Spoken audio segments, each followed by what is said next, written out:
News and hair oil సమర్పిస్తున్న business breakfast షోకి స్వాగతం.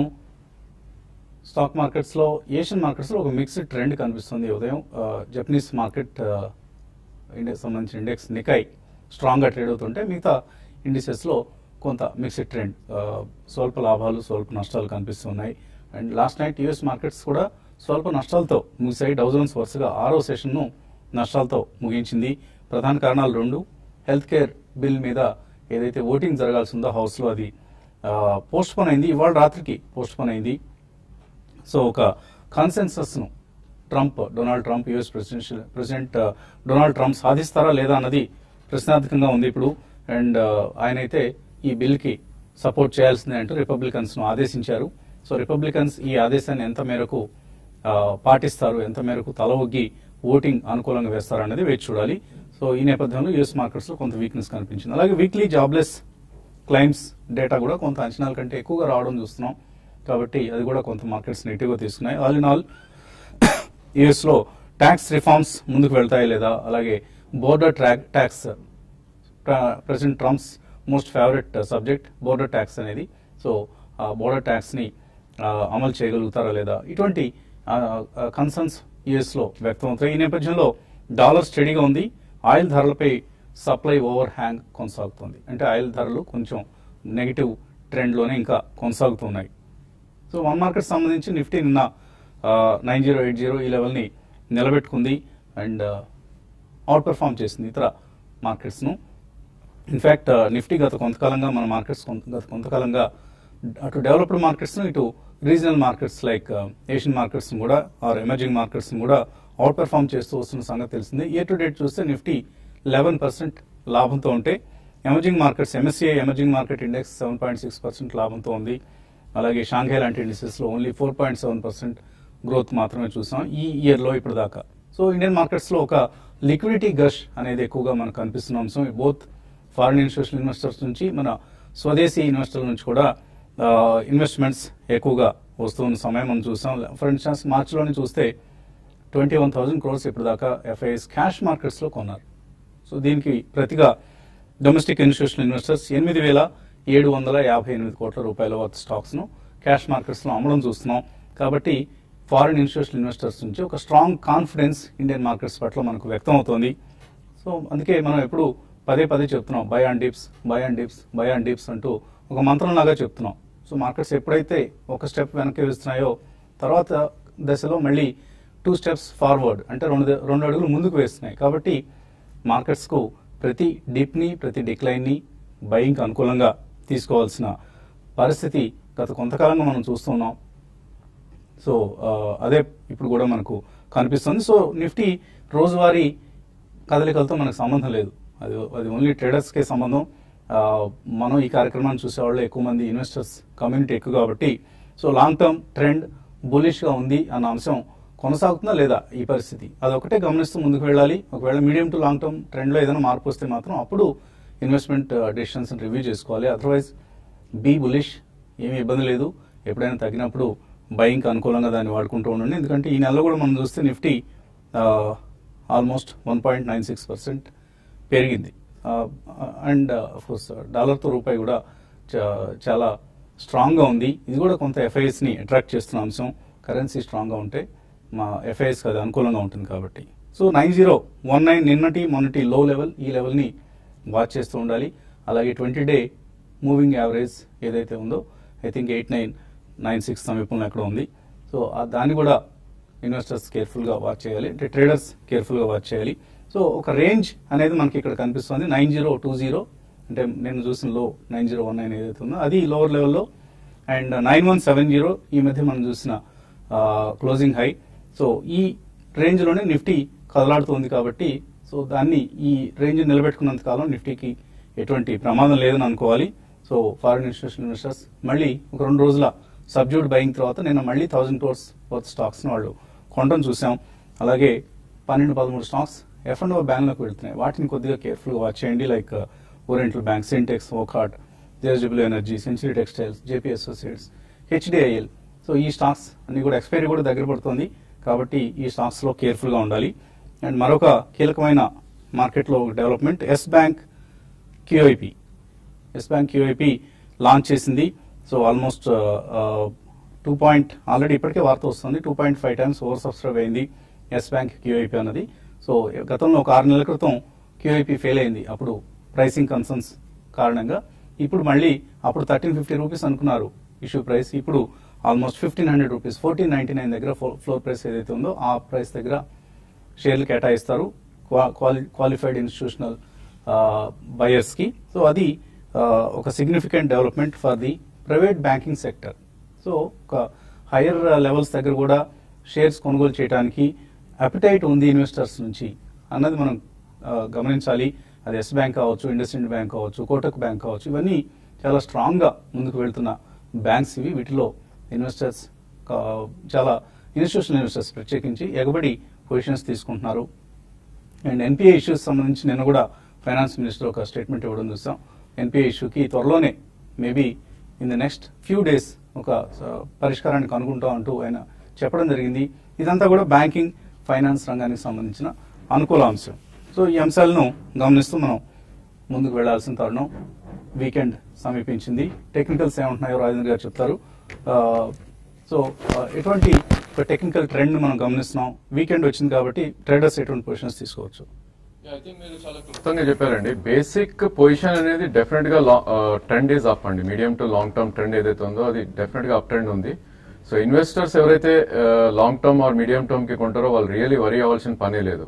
ఎందుకంటే నిఫ్టీ ఎప్పుడైతే మనకు ఆల్మోస్ట్ లోస్ నుంచి చూస్తే కనుక 7,900 నుంచి క్లోజ్ టు 9,000 అంటే క్లోజ్ టు 1,100 పాయింట్స్ పెరిగినాక ప్రాబ్లీ 30% రిట్రేస్ అయినా కూడా so 300 points retracements are common. So maybe Nifty ఒకవేళ కరెక్ట్ అయితే కూడా 88-60 దాకా కూడా రావచ్చు. It's all part of retracement లెవెల్సే కానీ but as long as trend intact ఉన్నంత కాలం ప్రాబ్లీ మనకి వరి అనేది మార్కెట్ లో లేదు. సో మనం ఎప్పుడైతే lower tops and higher tops and higher bottoms చూస్తున్నాం నిఫ్టీలో, సో డెఫినెట్లీ ట్రెండ్ అప్ అనే చెప్పొచ్చు. సో ఇప్పుడు ప్రీవియస్ బాటమ్ ఏదైతే ఉందో ప్రాబ్లీ ఐ థింక్ 8712, సో అది బ్రీచ్ అవుతేనే మేబీ ట్రెండ్ అనేది రివర్సల్ అవుతుంది. సో అక్కడ దాకా డెఫినెట్ గా ట్రెండ్ అప్ ట్రెండ్ ఉంటుంది. మేబీ డెఫినెట్లీ కొద్దిగా కరెక్షన్స్, స్టీప్ కరెక్షన్స్ ఉంటాయా మేబీ ఉండొచ్చు. ఎందుకంటే గ్లోబ్ నుంచి ఏదైనా నెగటివిటీ వచ్చిందంటే కనుక స్టీప్ కరెక్షన్స్ అనేది కామన్ గా ఉంటాయి. బట్ డెఫినెట్ గా 8710 కింద క్లోజ్ అవుతేనే ఐ థింక్ మళ్ళీ మనకి ట్రెండ్ అనేది రివర్స్ అవుతుంది. సో అప్పటిదాకా మనం బై ఆన్ డిప్స్ గానే మనం మార్కెట్ ని పరిగణిస్తాం. సో ఇంతకుముందు ఎప్పుడైతే లాస్ట్ కపుల్ ఆఫ్ వీక్స్ గా చూస్తే కనుక మనకి 20-day moving average was around 88-88-20. So అది కాస్త ఇప్పుడు 89-96 కి రావడం చేసాం. అంటే దీన్ని బట్టి మార్కెట్ లో చాలా స్ట్రెంత్ ఎక్కువ ఉందని చెప్పొచ్చు. అఫ్ కోర్స్ కొన్ని 50-70 points are maybe 100 points correction ఉన్నప్పటికీ. సో 8996 దాని అబౌవ్ ఉన్నంత కాలం ప్రాబ్లీ షార్ట్ టర్మ్ ట్రెండ్ అనేది కొద్దిగా బై ఆన్ డిప్స్ గా చెప్పుకోవచ్చు. ఈవెన్ ట్రేడర్స్ కూడా ప్రాబ్లీ 8950 కింద క్లోజింగ్ బేసిస్ స్టాప్ లాస్ పెట్టాలి. అదేవిధంగా 9147 3-day హై ఏదైతే ఉందో ప్రాబ్లీ అదొక రెసిస్టెన్స్ పాయింట్ గా మనం పరిగణిస్తాం.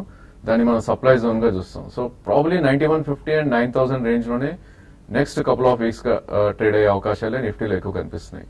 అగైన్ వీక్లీ చార్ట్స్ చూస్తే కనుక ఈ రోజు క్లోజింగ్ కొద్దిగా క్రూషియల్ గా ఉండొచ్చు. ఎందుకంటే 9060 లాస్ట్ వీక్ లో ఏదైతే ఉందో ప్రాబ్లీ దాని అబోవ్ క్లోజ్ అవుతేనే మళ్ళీ నెక్స్ట్ వీక్ మళ్ళీ అప్ ట్రెండ్ కి ఛాన్సెస్ ఉంటుంది. ఇన్ కేస్ 9060 కింద క్లోజ్ అయింది అంటే కనుక ప్రాబ్లీ ఒక చిన్న minor corrections maybe 60-70 or maybe 100 points దాకా వచ్చే ఛాన్స్ ఉంది. బట్ బ్యాంక్ నిఫ్టీ కొద్దిగా అండర్ పర్ఫార్మ్ చేస్తుంది డెఫినెట్ గా నిఫ్టీ కంపేర్ చేస్తే. ఎందుకంటే అది 20-day మూవింగ్ యావరేజ్ దగ్గరే కొంచెం ఐ థింక్ సపోర్ట్ తీసుకునే ప్రయత్నం చేస్తుంది. ఇన్ కేస్ 20,835 ఏదైతే 20-day మూవింగ్ యావరేజ్ ఉందో ఇవాళ వీక్లీ క్లోజింగ్ కాబట్టి దాని కింద క్లోజ్ అవుతే మటుకు మేబీ 300-500 పాయింట్స్ బ్యాంక్ నిఫ్టీలో కరెక్షన్ వచ్చే ఛాన్స్ ఉంది. అండ్ అప్ సైడ్ చూస్తే కనుక 21,146 which is 3-day high. So probably అక్కడ మనకి రెసిస్టెన్స్ పాయింట్ ఉండే ఛాన్స్ ఎక్కువ ఉంది. సో ఒక మార్కెట్ లో ఒక strong appetite for quality stocks మనం చూస్తున్నాం. ఎస్ బ్యాంక్ క్యూఐపి కూడా 2.5 times ఓవర్ సబ్స్క్రైబ్ అయినట్లు మనకు వార్తలు వస్తున్నాయి. సో ఇంత స్ట్రాంగ్ రిస్క్ అపిటైట్ కనిపిస్తున్న నేపథ్యంలో ఇన్వెస్టర్స్ కు ఎటువంటి ఇన్వెస్ట్మెంట్ ఐడియాస్ ఇస్తారు?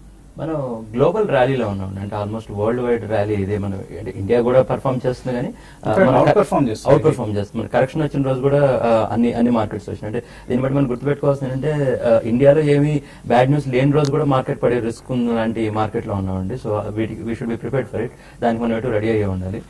ఇప్పుడు ఇవాళ జిఎస్టీ ఏదైతే బిల్ పెడుతున్నారు పార్లమెంట్, అది క్లియర్ అయిన తర్వాత ఆల్మోస్ట్ ఇక ఏంటంటే ఒక స్టేట్ గవర్నమెంట్స్ సిజిఎస్టీ క్లియరెన్స్ తప్పితే మిగతా స్టెప్స్ స్టాక్స్ అన్ని అయిపోయినట్టేనండి. సో ఆల్మోస్ట్ July 1st అనేది ఇప్పుడు కన్ఫర్మ్డ్ GST ఇంప్లిమెంటేషన్ డేట్ లాగా కనపడుతుంది. ఆ కాంటెక్స్ట్ లో logistics company especially Snowman logistics అది ఇంకా రీజనబుల్ లెవెల్స్ లోనే కనబడుతుందండి. సో ఆ స్టాక్ ఒకటి దృష్టిలో పెట్టుకోవచ్చు.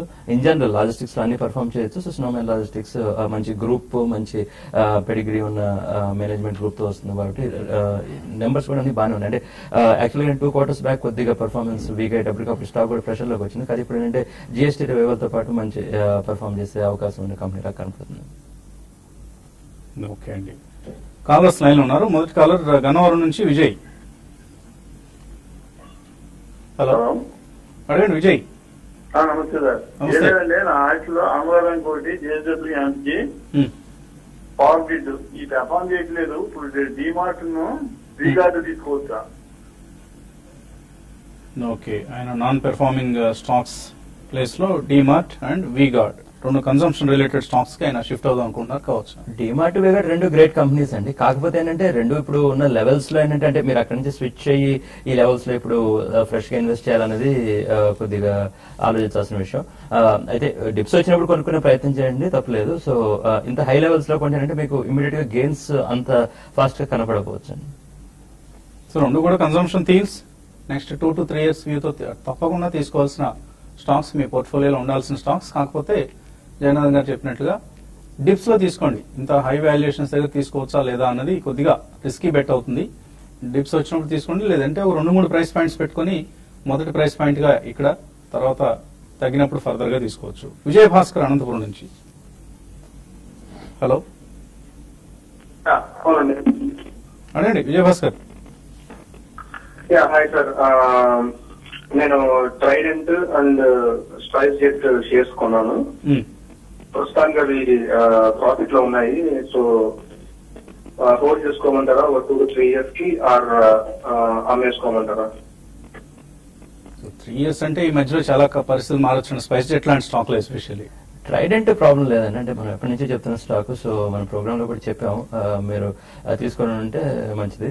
అయితే స్పైస్ జెట్ అంటారా వసంత్ గారు అన్నట్టు ఇష్యూస్ చాలా ఉంటాయండి. ఎందుకంటే ఎయిర్లైన్స్ అనేది చాలా వొలటైల్ సెక్టర్. అందుకంటే క్రూడ్ ఆయిల్ ప్రైస్ పెరిగితే ఇమ్మీడియట్ గా ఇంపాక్ట్ అయ్యే సెక్టర్. సో మీరు ప్రాఫిట్ లో ఉంటే చాలా గ్రేట్. ఎందుకంటే స్పైస్ జెట్ లాంటి కంపెనీ చాలా మంది ఎక్కువ మంది ఇరుక్కున్న వాళ్ళు, అంటే ఎక్కువ మంది లాస్ లో ఉన్న వాళ్ళే కనబడుతూ ఉంటారు. సో ఆ పాయింట్కి వస్తే అది ఎగ్జిట్ అయిపోయి ఇంకేదైనా స్టేబుల్ అంటే కన్సంప్షన్ థీమ్ లాంటిది ఏదైనా తీసుకునే ప్రయత్నం చేయండి. సో ఇన్ఫాక్ట్ మనం ఒక విచిత్రం, ఒక వైరుధ్యం మనకు కనిపిస్తూ ఉంటుంది. ఎయిర్లైన్స్, ఏవియేషన్ స్టాక్స్ సంబంధించి ప్రత్యేకించి వారెన్ బఫెట్ గారు ఆయనకున్న రిటైల్ స్టాక్స్ అన్ని అమ్మేసి ఎయిర్లైన్ స్టాక్స్ లో ఎంటర్ అయ్యారు అక్కడ యుఎస్ లో. సో ఇక్కడేమో మనకు కోస్టల్, ఎయిర్ కోస్టా లాంటివి ఆర్ ట్రూజెట్ లాంటి కంపెనీస్ నానా తంటాలు పడుతూ, ఎయిర్ కోస్టా అయితే ఆల్మోస్ట్ సర్వీసెస్ నే స్టాల్ చేసేసింది, నిలిపివేసింది. సో అంతటి దయనీయమైన స్థితిలో ఒక్క సైకిల్ కనుక తట్టుకోగలిగి ఉంటే ఎయిర్ కోస్టా బహుశా గట్టెక్కేదేమో. ఇప్పుడే ETF ప్రైసెస్ తగ్గడం, కొద్దిగా ఏవియేషన్ రంగంలో లాభాలు రావటం ఇవి చూస్తూ ఉన్నాం. ఈ సైకిల్ కనుక తట్టుకోగలిగి ఉంటే Air Costa maybe would have survived. So beautifully వాళ్ళకు మనం సానుభూతి తెలియజేయాల్సిన పరిస్థితిలోకి చక్కటి గ్రూప్ లింగంనేని ఎస్టేట్స్ అనేది వాళ్ళు చాలా చక్కగా గ్రో అవుతూ ఉండి ఒక ఆంధ్రప్రదేశ్లో ఒక స్ట్రాంగ్ గ్రూప్ గా ఎమర్జ్ అవుతున్న తరుణంలో చేతులారా నష్టాలను కొని తెచ్చి పెట్టుకొని ఇప్పుడు గ్రూప్ పరిస్థితి కొంచెం ఇబ్బందులు పడిన పరిస్థితి చూస్తున్నాం. సో ఏవియేషన్ స్టాక్స్ లో లాంగ్ టర్మ్ వ్యూ పనికిరాదు, ఎప్పటికప్పుడు రివ్యూ చేసుకుంటూ ఉండాలి. అందట్ నోట్ చిన్న బ్రేక్ తీసుకున్నాం. బ్రేక్ తర్వాత కాల్స్, మెయిల్స్ కొనసాగిద్దాం.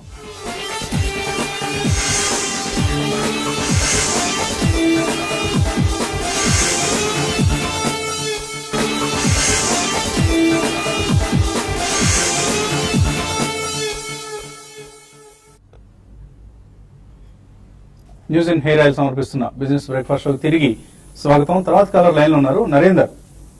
హలో నరేందర్, అడగండి. గుడ్ మార్నింగ్ అండి. మార్నింగ్. ఇది నా దగ్గర స్నోమెన్ లాజిస్టిక్స్ ఆల్మోస్ట్ 2 years నుంచి హోల్డ్ చేస్తున్నానండి 108 ప్రైస్ లో. అది ఇంకా ఏమైనా యాడ్ చేసుకోవచ్చా ఇప్పుడు ప్రెజెంట్? ఇంకొకటి వచ్చేసి మహానగర్ గ్యాస్ కరెంట్ ప్రైస్ లో తీసుకోవచ్చా? జగన్నాథం గారు కొద్దిగా చెప్తారండి. మహానగర్ గ్యాస్ మనం ఆల్మోస్ట్ 500-550 దగ్గర నుంచి చెప్తూనే ఉన్నామండి ప్రోగ్రామ్ లో. సో చాలా గ్రేట్ థీమ్. అక్కడి నుంచి ఆల్మోస్ట్ 900 అంటే డబుల్ ఇన్సూరెన్స్ అయింది. థీమ్ చాలా మంచి థీమ్ అండి. అంటే ఇప్పుడు బాంబేలో సిఎన్జి డిమాండ్ అది ఉన్న స్కేల్ ప్రాబ్లం ఉండదు, ఎందుకంటే వీటికి ఎన్ని మోనోపోలీ కంపెనీస్ అనమాట. ఇంద్రప్రస్థ గ్యాస్ కి ఢిల్లీలో, మహానగర్ గ్యాస్ కి బాంబేలో. సో ఆ కాంటెక్స్ట్ లో చూస్తే ఏంటంటే థీమ్స్ గ్రేట్. ఒకటి ఏంటంటే డిప్స్ అండి, అంటే ఆ పేషెన్స్ చూపించగలిగితే మీకు మంచి పర్సెంటేజ్ గెయిన్స్ కనబడతాయి. లేకపోయినా కూడా గెయిన్స్ వస్తే గానీ మీకు ఎంజాయ్ చేయాలి మొత్తం ర్యాలీని అనుకుంటే డిప్స్ వరకు వెయిట్ చేయగలగాలి. అదొకటి. స్నోమెన్ లాజిస్టిక్స్ ఇందాక మనం అనుకున్నట్టు థీమ్ మంచిది. ఆఫ్ కోర్స్ మీరు 2 years బ్యాక్ ఉన్నారు, ఆ తర్వాత ఏంటంటే వాళ్ళు కొద్దిగా పర్ఫార్మెన్స్ లో ఛాలెంజెస్ వచ్చినప్పుడు కొద్దిగా స్టాక్ కిందకి వచ్చింది. కానీ ఇప్పుడు జిఎస్టీ రివైవల్ లో మొమెంటమ్ లోకి వెళ్ళే స్టాక్స్ లో ఒకటి అవ్వచ్చు. తర్వాత హైదరాబాద్ నుంచి రవీంద్ర బాబు. హలో, నమస్కారం సార్. నమస్తే అండి, అడగండి. నమస్కారం వసంత్ గారు. మీరు చెప్పిన నా దగ్గర అంతరంగా ఉండే ప్రతి 100 రూపాయలు షేర్లలోనే పెడతానని మీరు చెప్పిన ఇది నేను కొద్దిగా కొంత ముందుగా ఫాలో అయ్యి ఇండస్ఇండ్ బ్యాంక్ 45 రూపాయలు కొన్నాను సార్. Very good. అలాగే కొన్ని బాటా 290 రూపీస్ లో, బజాజ్ ఫైనాన్షియల్ సర్వీస్ 315 రూపీస్ లో అలా కొన్నాను సార్. ఇప్పుడు ఇండస్ఇండ్ బ్యాంక్ నేను ఇంకా ఉంచుకోమంటారా? సో ముందుగా మీకు కంగ్రాచులేషన్స్ అండి. You have really identified the winners, the multi baggers. So అంటే ఏమన్నా నష్టాల్లో ఉన్న స్టాక్స్ కూడా కొన్ని ఉండుంటాయి కదా సార్. మన సుజనా యూనివర్సల్ లో బాగానే నష్టపోయాను సార్. సుజనా యూనివర్సల్ మంత్రి గారి కంపెనీ 10 రూపాయల్లో కొన్నాను సార్. 5,000 షేర్లు కొన్నాను, దాంట్లో నష్టపోయాను సార్. సో చూసారా మీరు ఎటువంటి చక్కటి విన్నర్స్ ని పిక్ చేశారు. సుజనా లాంటి ఒక జంక్ షేర్ లో కూడా మీరు ఎంటర్ అయ్యారు. సో అన్ఫార్చునేట్, మనం అప్పుడప్పుడు టెంప్ట్ అవుతూ ఉంటాం. ఆయన ఇప్పుడు ఇండస్ఇండ్ బ్యాంక్ ఎస్పెషల్లీ 45 రూపీస్ లో కొన్నారు.